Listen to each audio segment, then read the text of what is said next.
at the underbridge of Lagos that had become a refuge for the forgotten. A young girl, barefoot and dusty, stood frozen on the sidewalk, holding a black nylon bag.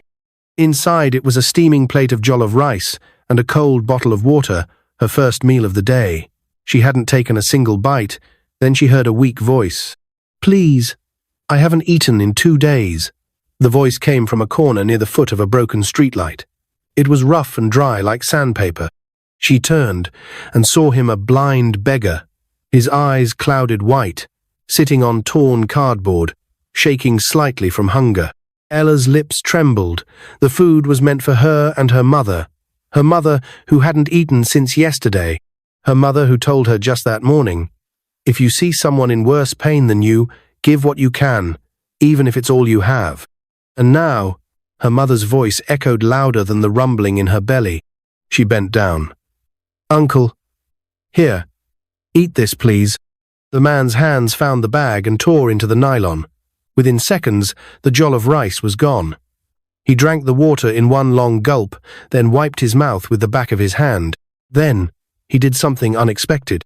He smiled, turned in her direction, and whispered, "Thank you, young lady. You don't know what you've just done." Ella blinked. What did he mean? "Can you take me to your mother?" he asked calmly, wiping his palms against his faded trousers. She hesitated, then nodded slowly.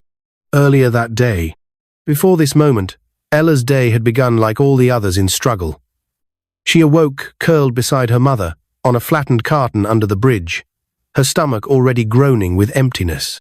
Their tiny bag of clothes was clutched tightly in her mother's arms, the only belongings they had left since the fire consumed their roadside provision shop 2 months ago. That fire was never explained. One day they had a life, and the next, they were under the bridge. Helen, a woman of great dignity despite her torn wrapper and worn slippers, had never stopped believing in kindness. She raised Ella on principles, even in poverty. "Don't ever curse this life," she would say, tightening the scarf on her head. "We're alive, and while we breathe, we fight with love." It was a strange thing to speak of love while sleeping beside sewage and shivering through the night. But Ella believed her. At 10 years old, Ella had stopped going to school. Her books were ashes, and her classroom had become the streets. She spent most days begging. Not aggressively, she had manners. Helen taught her to smile and say, "Good afternoon, Ma. Please help me eat." That day, she stood near a popular roadside buka, watching customers walk in and out. Her eyes darted between plates of rice and the money-exchanging hands. A middle-aged woman in a blue Ankara gown noticed her. "Are you hungry?" she asked. Ella nodded shyly. "Wait here." The woman disappeared and returned with a hot plate of jollof rice and a cold bottle of water. "Here, eat and be safe," she said, handing it to Ella. "Thank you, Ma."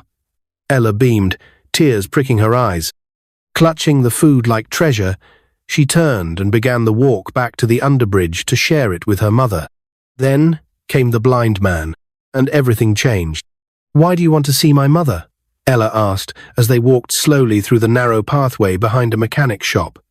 She supported the man's elbow gently, helping him avoid potholes.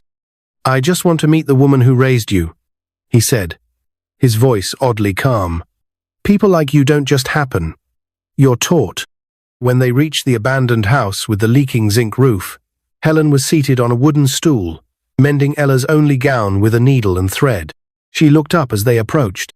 "Ella, who is this man?" "He was hungry, Mama. I gave him the food." Helen's eyes widened, then filled with pride, not anger. She stood up slowly and offered the man her stool. "You must be tired. Please sit," she said softly. "Thank you," the man replied, lowering himself down. He turned his head slightly toward her. "You raised her well." "She's all I have," Helen whispered. There was a long silence. Then the man reached into his back pocket and brought out something strange, a small folded card. He handed it to Ella. "Read this." Ella unfolded it. It was a business card. She squinted. "Mr. Jonathan Adebayo, CEO, Adebayo Holdings." She blinked. Her heart skipped. Helen reached over, took the card, and gasped. "No, this can't be real," she muttered. "Adebayo Holdings? The Billionaire company?" Mr. Jonathan smiled faintly. "I lost my sight 5 years ago in an accident, but I didn't lose my purpose. Since then, I go out from time to time disguised as a beggar, not because I need food, but to find hearts like yours, people who still give when they have nothing." Ella's jaw dropped. Helen's knees gave way, and she dropped to the floor. "No, no, this is a dream," she whispered. "It's not. And today, I found who I've been looking for." He stood slowly, reaching for his phone in his pocket. "I'll send my driver now. I want you both to come with me." "To where?" Ella asked, still trembling. He smiled. "Home." As they waited beside the broken gate, a sleek black SUV pulled up, its tinted windows rolling down to reveal a uniformed chauffeur. The moment Helen and Ella stepped into the car, Mr. Jonathan made a call. "Yes. Tell the staff to prepare the guest wing. And please call the principal of Grace International School. We have a special student to register tomorrow." Ella looked up from her seat, eyes wide. "Me?" Mr. Jonathan nodded, smiling gently. "It's time your dreams started." But just as the car pulled into the main road, a black van slowly began following them from a distance unnoticed. As the black SUV weaved through the busy streets of Lagos, Ella sat quietly beside Mr. Jonathan. The CEO turned blind beggar, who had just turned her world upside down. Her fingers were clenched tightly around her mother's hand, as if letting go would wake her from a dream. Everything felt unreal. The cold air of the car's AC, the soft seats, the scent of expensive leather, and the surreal truth about the man seated just beside her. Helen, too, sat in stunned silence, her lips moving in prayer. Her eyes were fixed on the road, though her thoughts were racing elsewhere. Could this really be happening? But behind them, the black van kept its slow, steady pace, always just out of sight. The SUV pulled up in front of a massive estate in Ikoyi. Towering white gates slowly swung open to reveal a mansion that looked like something out of a movie. Polished marble pillars, manicured gardens, and a driveway lit with warm, golden lights stretched as far as Ella could see. "Welcome to your new home," Mr. Jonathan said, as the chauffeur stepped out and opened their door. Ella couldn't move. Her legs felt like jelly. She glanced at her mother, whose eyes had welled up with silent tears. "I haven't walked through a gate in months," Helen whispered. A young woman in a tailored suit approached them with a bright smile. "Good evening, sir. I'm Clara, the household manager. Everything is ready." Mr. Jonathan turned toward Ella. "Clara, we'll show you your rooms. Freshen up. Dinner will be served in 30 minutes. I'll join you shortly." Ella nodded, still speechless. Their new bedroom was nothing like the leaking, abandoned house they had been calling home. Cream-colored walls, soft velvet curtains, a sparkling chandelier, and a bed big enough to fit 4 people. Ella tiptoed into the bathroom, and when she saw the gleaming bathtub and fluffy towels, she gasped. "Mama, is this really for us?" Helen wrapped her in a hug. "It is, my child. I don't know how, but it is." Just then, there was a knock on the door. Clara stepped in with 2 shopping bags. "Miss Ella, I brought something special for you." Inside were new clothes, shoes, and a shiny backpack. "You're starting school tomorrow," Clara said. "Grace International. Full scholarship. The principal already confirmed your admission." Ella's hands trembled as she picked up the backpack. "I'm going back to school?" Clara smiled. "You're not just going back. You're going to thrive." Later that night, after dinner, a 3-course meal served in a glass dining room overlooking a lit garden, Mr. Jonathan invited them to sit with him in the lounge. The room smelled of aged wood and cologne. Paintings lined the walls, trophies from humanitarian work, charity awards, and certificates framed in gold hung proudly on one side. "I wasn't always like this," Mr. Jonathan said, sitting on a velvet couch, cane resting beside him. "I was once a cold businessman, focused on profit and power. But 5 years ago, a fire just like the one that took your shop changed my life." Helen's eyes widened. "My wife and daughter died in it," I survived, but I lost my sight. I lost everything that made life worth it. Ella's hand crept into her mother's, squeezing tightly. I went into hiding, not because I was afraid, but because I needed to understand suffering. I needed to find people who hadn't lost their humanity despite having nothing. He turned his blind eyes toward Ella. And today, I found that person. There was silence. Then he turned to Helen. Ma, you did something powerful. You raised a child who still gives, even when she has nothing. That kind of heart can change the world. Helen choked on a sob. I want to help you both rebuild not as charity, but because the world needs more Ellas. The following day, Ella wore her new uniform with pride. She couldn't stop twirling in front of the mirror. Her hair had been braided neatly. Her shoes clicked proudly on the marble floor as she walked with Clara to the waiting car. Helen watched with teary eyes, standing beside Mr. Jonathan, who leaned on his cane. You've given me back my child's future, she said quietly. I only uncovered it, he replied. But just as the gates opened to let the school car out, the same black van from the night before crept to a stop 2 streets away. A man in a faded jacket lit a cigarette and picked up a phone. She's here, he said. The girl and the mother. And the old man's blind as a bat. A voice on the other end of the line responded, Good. Keep eyes on them. Don't act yet. We'll take them when the time is right. Ella's first day at Grade International School was like walking into a new world. The classrooms had air conditioning. The walls were decorated with paintings and inspirational quotes. Students wore clean uniforms and spoke with big dreams in their eyes. But Ella was determined not to feel small. When her teacher asked, What do you want to be when you grow up? She stood up and said proudly, A medical doctor. So I can help sick people, like my mama helped me. There was a moment of silence. Then the class erupted in claps, but someone was watching even here, a janitor who wasn't really a janitor. He watched Ella from a distance, a small earpiece hidden beneath his cap. She's fitting in quickly, he muttered. Better move faster. Mr. Jonathan sat with Clara and his lawyer later that evening. I want Helen to have ownership of one of our mini-marts, he said. Set it up for her with full staff. Let her manage it if she wants, or just earn from it. And prepare a trust for Ella's education up to medical school. Clara nodded, her eyes shining. Sir, this will change their lives forever. It already has, he whispered. But just as he stood to return to his room, his cane bumped into a small camera that wasn't there before. He picked it up, frowning. Clara, get me security. Now. As night fell, and Ella lay asleep in her new room, dreaming of white coats and stethoscopes, a shadowy figure scaled the outer fence of the estate. Silently, swiftly.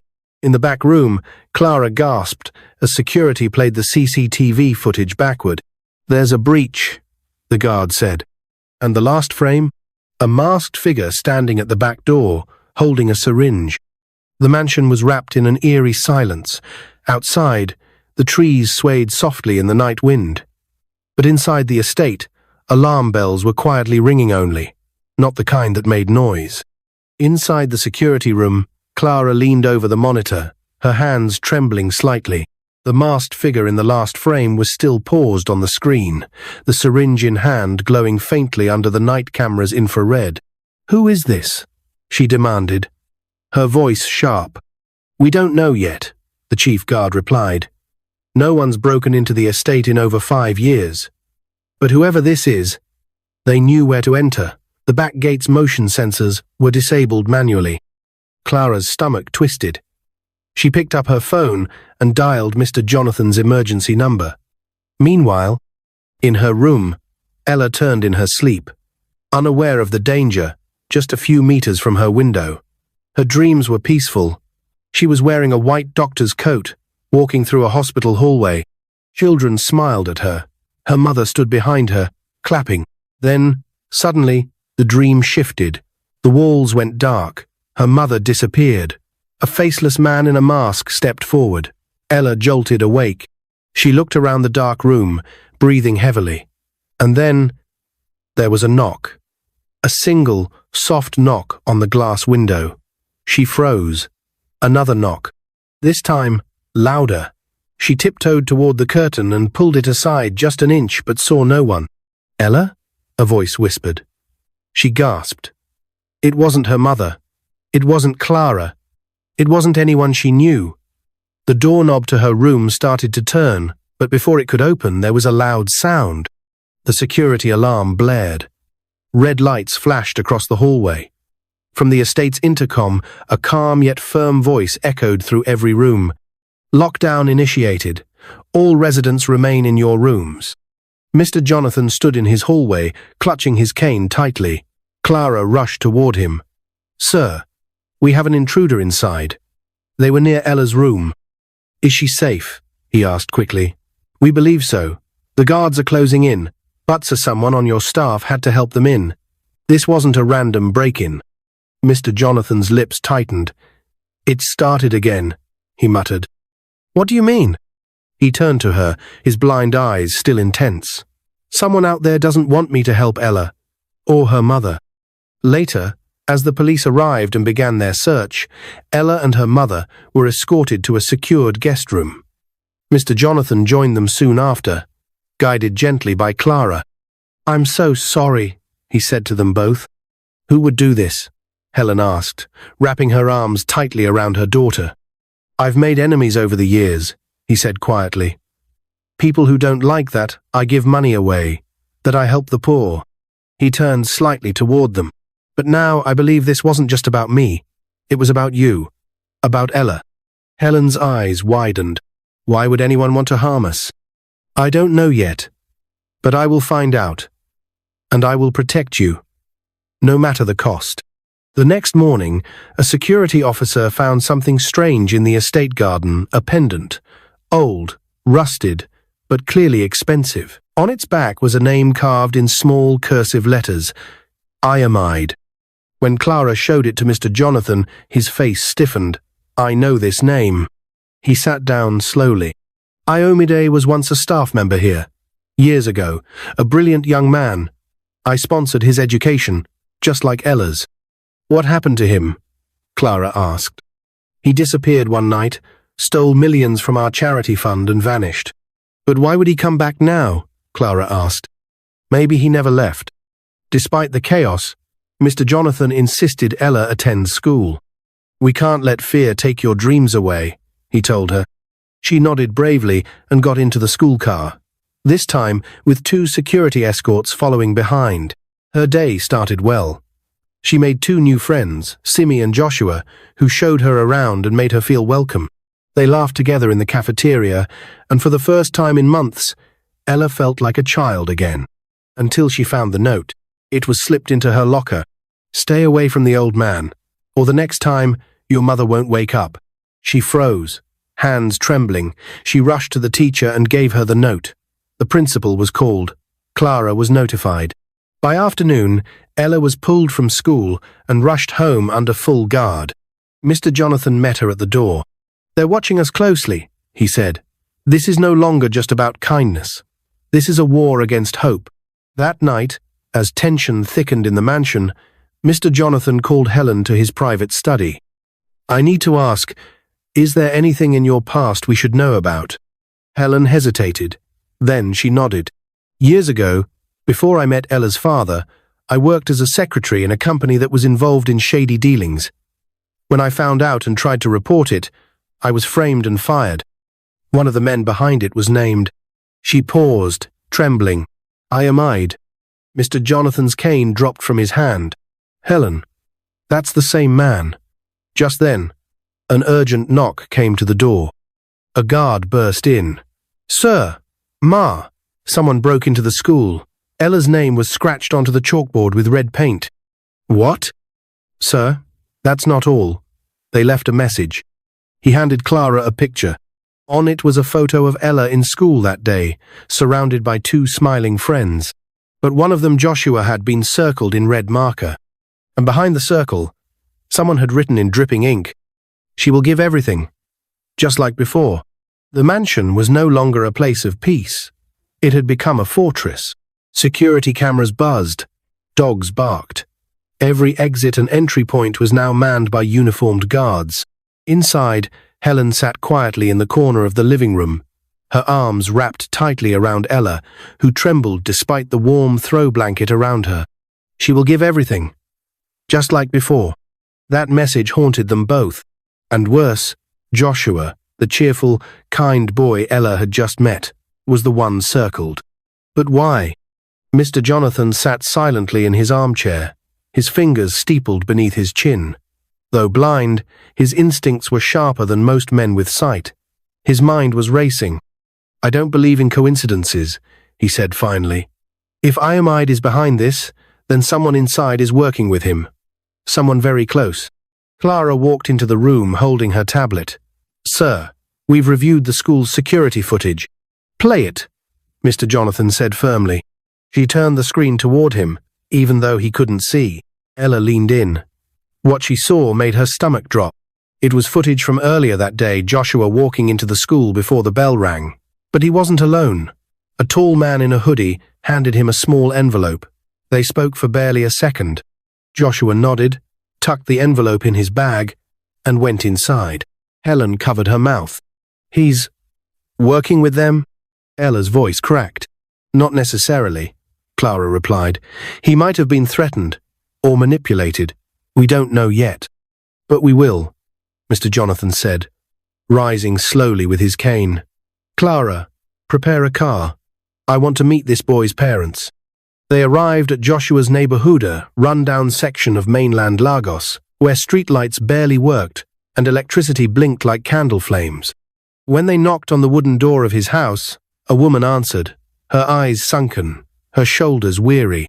"Good evening," Clara began gently.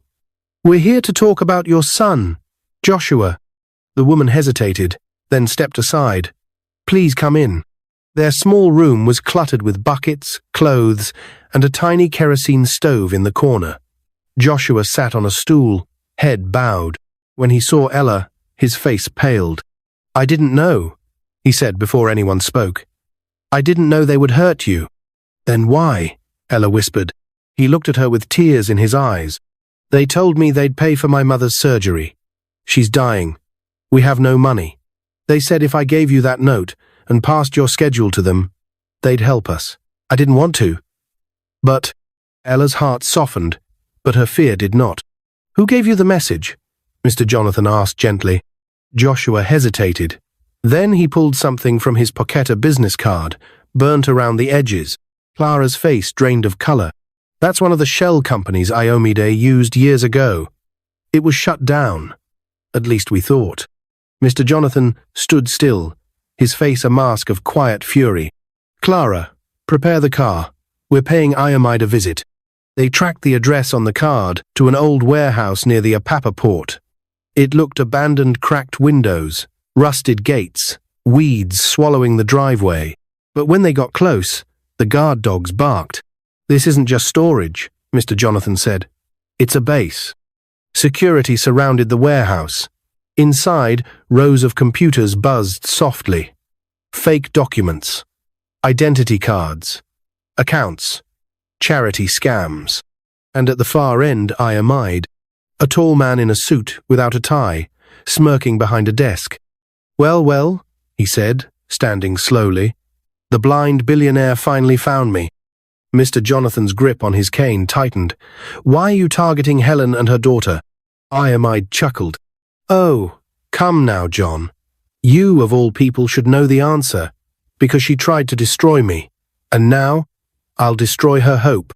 "She didn't destroy you," Jonathan replied, voice low. "You destroyed yourself. You stole from people who trusted you. You ran from your shame. And now I'm going to expose you," Clara said, stepping forward with her phone recording.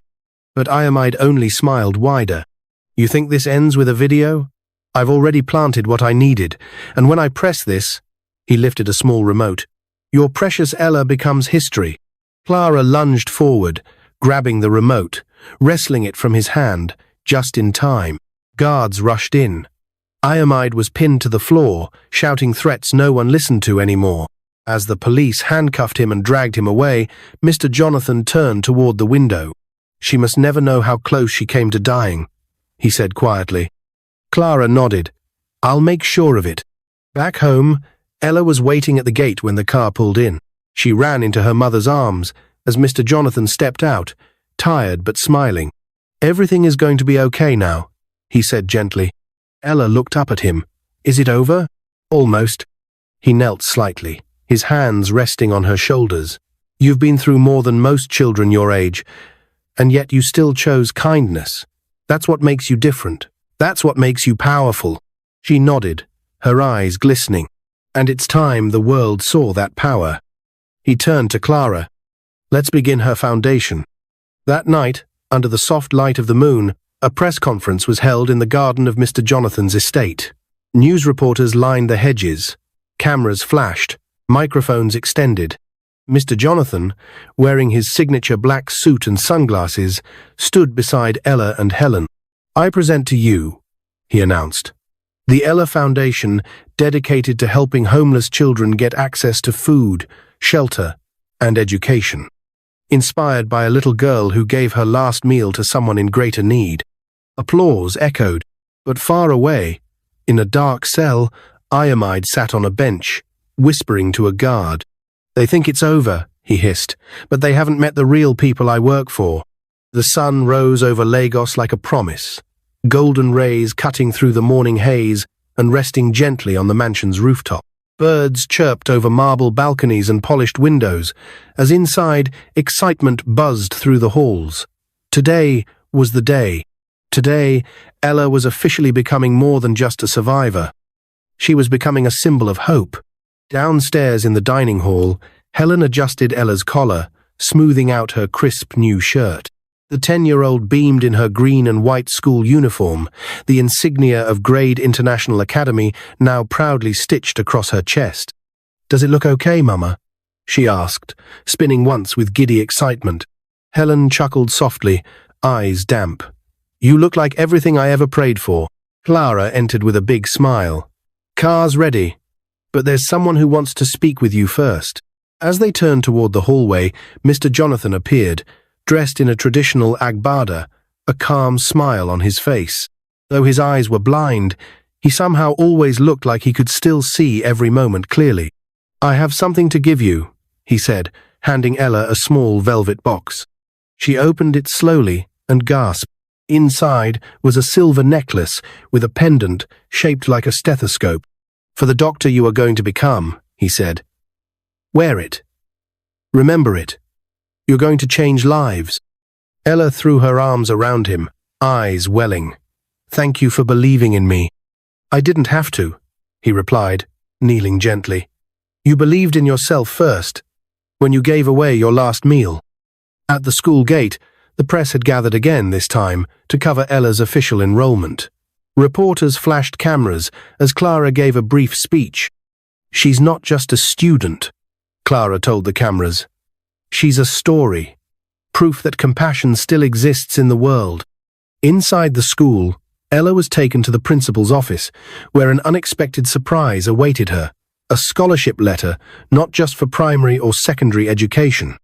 "Your future is secured," the principal said kindly. "Now go. Make something great of it." As Ella skipped down the hallway, clutching the letter like treasure, she stopped at the library window. Her reflection stared back at her, a girl who once begged under bridges now walking the halls of one of the best schools in Lagos. She whispered to herself, "I will heal people, just like I was healed." Meanwhile, back at the estate, Helen received a surprise of her own. Mr. Jonathan stood beside a man in a suit, holding a folder. "Helen, I've officially signed over ownership of one of my neighborhood mini-marts to you. It's yours. Staff, inventory, salary, everything." Helen dropped to her knees. "Two don't even know how to manage a business anymore," she said, shaking. "You won't be doing it alone," Clara said. "We've hired a manager to run the day. Today.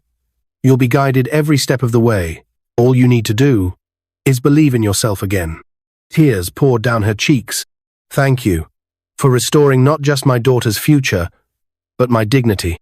Later that week, in a maximum security facility outside Lagos, Iomide sat in a visitor's room, wrists cuffed to the table. But he wasn't alone.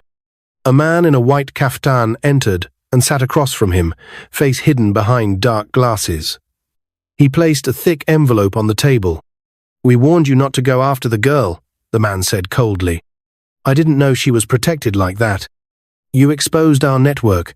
The warehouse was shut down. Our people are fleeing." "I can fix it," Iamide begged. "I can get close again, just let me out." The man stood, buttoned his coat, and leaned in. "You're done. The plan moves forward without you." And then he walked away, leaving Iamide alone, betrayed by the very system he helped build. 6 years later, the hall at Luth Teaching Hospital was packed with clapping families, proud parents, and glowing graduates in white coats. Among them stood a young woman, taller now, glowing with confidence. Ella Helen Adeyemi, top of her class, best in pediatrics, and youngest speaker at the ceremony. As she stepped onto the stage to give her speech, she scanned the front row and saw Mr. Jonathan, older now, but still proud. Helen sat beside him, well-dressed and smiling, a successful businesswoman in her own right. Ella took the microphone. "6 years ago," she began, "I was a homeless girl who gave her only meal to a blind beggar. I didn't do it expecting anything in return. I did it because my mother taught me that no matter how little we have, someone always needs it more." She paused as the room went quiet. "That man turned out to be a billionaire, but I wasn't changed by his money. I was changed by his belief in me. And today, I stand here not just as a doctor, but as a living example of what kindness, faith, and second chances can do." Thunderous applause filled the room. Outside, as the graduates posed for photos, Ella walked up to Mr. Jonathan. She wrapped her arms around him. "You gave me tomorrow," she said softly. He smiled. "And you gave me a reason to believe again." They stood there for a moment.